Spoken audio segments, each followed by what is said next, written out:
L'attachement. L'attachement est un lien émotionnel intense que l'on crée avec une personne, une situation, une croyance ou un objet, souvent nourri par la peur de la perte ou le besoin de sécurité. Les attachements excessifs peuvent finir par devenir des liens toxiques dans nos relations. Ces attachements ne sont pas fondés sur l'amour ou la liberté, mais sur le besoin de dépendre de l'autre pour combler un vide intérieur. L'ego, en se nourrissant de ces dépendances émotionnelles, empêche les partenaires de vivre une relation équilibrée et épanouissante, car il empêche l'autonomie et la croissance individuelle. Chaque relation, dans ce contexte, devient un moyen pour l'ego de renforcer son identité à travers l'autre, plutôt qu'un véritable échange d'affection et de soutien mutuel. Cette dynamique crée un cercle vicieux où les partenaires se retrouvent coincés dans un jeu de possession, de contrôle et d'auto-validation. La peur de la perte est un autre aspect majeur de l'attachement dicté par l'ego. Dans les relations affectives, l'ego instille une peur irrationnelle de perdre l'autre, renforçant des comportements possessifs et contrôlants. Cette peur de la séparation ou du rejet peut mener à des crises d'angoisse, à un besoin constant de sécurité et à des tentatives de manipuler l'autre pour éviter la douleur de l'éventuelle rupture.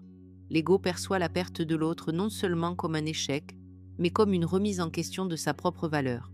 Cette peur irrationnelle pousse l'individu à devenir dépendant de l'autre pour se sentir complet, et l'équilibre de la relation est alors perturbé. Ce type de dynamique crée une relation où les deux partenaires ne sont pas libres d'être eux-mêmes, mais plutôt coincés dans un jeu de contrôle, de manipulation et de peur. Au quotidien, cette dynamique de l'attachement se manifeste par des comportements où l'on cherche constamment à obtenir de l'attention, à faire en sorte que l'autre réponde à nos attentes émotionnelles ou à minimiser nos insécurités en se rendant dépendant de l'autre pour se sentir valorisé. Ces comportements peuvent inclure des demandes incessantes de réassurance, des crises de jalousie fréquentes ou encore des tentatives de contrôler les actions et les choix de l'autre. Chaque petite menace perçue envers la relation devient une source d'anxiété, alimentée par la peur de la perte, ce qui empêche une relation saine et épanouissante. L'incapacité à pardonner. Notre incapacité à pardonner trouve généralement sa source dans un attachement démesuré aux blessures passées, aux offenses et aux injustices, empêchant ainsi la guérison émotionnelle. Cette incapacité à lâcher prise, nourrie par la rancune et le ressentiment, nous emprisonne dans des cycles de colère et de douleur, en maintenant vivantes les blessures du passé. L'ego, en se nourrissant de ces émotions négatives, cultive un sentiment de supériorité morale, persuadé qu'il a raison et que l'autre est en tort, ce qui empêche toute forme de réconciliation et de paix intérieure. Le pardon, cependant, représente un chemin vers la libération et l'harmonie dans les relations. L'ego, en cultivant une position de victime ou de justicier, crée des divisions profondes entre nous et les autres. Il refuse de relâcher son emprise sur la douleur et l'injustice, ce qui maintient les murs de séparation. Pourtant, le pardon n'est pas un acte de faiblesse ou de soumission, mais un acte de courage et de liberté. Il permet de se détacher de la souffrance passée et de se libérer du contrôle de l'ego. Pardonner, c'est choisir de ne plus se définir par ce qui nous a été fait, c'est ouvrir la voie à la guérison émotionnelle et à la restauration des relations humaines sur une base d'empathie et de compréhension. Ainsi, l'ego se manifeste par des pensées récurrentes qui alimentent la colère et la douleur du passé, et par des comportements qui renforcent la séparation avec ceux qui nous ont blessés. Ces pensées peuvent prendre la forme de jugements répétés sur l'autre, de souhaits de vengeance ou de justification de notre propre position. L'ego nous pousse à revivre sans cesse l'offense, nous enfermant dans une spirale de ressentiment. Le pardon, quant à lui, est un processus profond de guérison émotionnelle et de libération intérieure.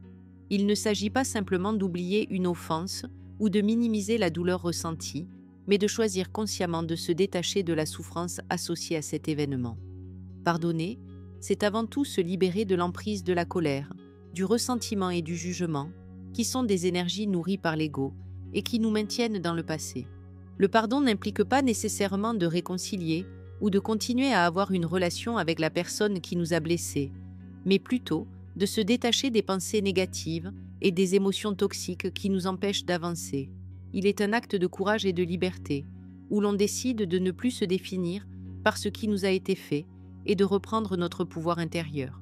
C'est une manière de retrouver la paix en soi, de faire la paix avec le passé et d'ouvrir la voie à des relations plus saines et plus authentiques. En pardonnant, nous permettons à notre cœur de se libérer du fardeau du passé et d'accueillir davantage de compassion et d'amour pour nous-mêmes et pour les autres. C'est aussi un acte de compassion envers soi-même, car continuer à nourrir la colère ou le ressentiment nuit à notre bien-être et à notre paix intérieure. Le pardon est donc un chemin vers la guérison, la sérénité et la liberté émotionnelle. L'isolement social. L'isolement social est un état de retrait ou d'éloignement des interactions sociales, souvent causé par la peur du rejet, le sentiment d'incompréhension ou des blessures émotionnelles. L'ego, voulant se protéger et maintenir son image, crée des séparations entre nous et les autres. En nourrissant des jugements, des comparaisons et des divisions, il construit des barrières invisibles qui entravent notre capacité à établir des connexions authentiques. Ces divisions, qu'elles soient basées sur des différences sociales, idéologiques ou personnelles, alimentent l'illusion que nous sommes distincts des autres, créant un sentiment de solitude même lorsqu'on est entouré. Lorsque l'ego domine, il nous empêche de voir l'unité fondamentale qui nous relie aux autres et favorise une posture de repli sur soi, où la méfiance et la peur prennent le dessus. Les conséquences de l'isolement social, nourri par l'ego, se manifestent souvent par des pensées récurrentes de rejet ou de solitude. L'ego, en nous convainquant que nous sommes seuls ou incompris, renforce l'idée que nous devons nous protéger des autres. Ce mécanisme crée un cercle vicieux où chaque interaction sociale devient plus difficile et où l'on se réfugie dans la solitude, non par choix, mais par crainte d'être jugé ou rejeté. Ce sentiment de déconnexion nourrit à son tour une souffrance intérieure qui renforce encore l'isolement, nous éloignant d'une véritable connexion avec les autres et avec nous-mêmes. L'ego se manifeste alors par des comportements d'évitement, de méfiance ou d'agression qui maintiennent les autres à distance. Il peut se traduire par des pensées comme « je ne suis pas comme eux »,« ils ne me comprennent pas » ou encore « je préfère être seul ». Ces pensées créent des murs invisibles qui nous empêchent d'entrer en contact avec ceux qui nous entourent. L'ego nous pousse à voir les autres comme différents ou menaçants, renforçant notre sentiment de séparation. Merci de votre écoute. Vous pouvez retrouver le lien vers le livre complet dans la description et la suite de la lecture de ce livre sur la chaîne YouTube La Pensée Holistique. Pensez à vous abonner pour être averti des mises en ligne des prochains chapitres. Et aussi, retrouvez tous les liens vers les ressources inspirantes de Full Coaching directement dans la bio.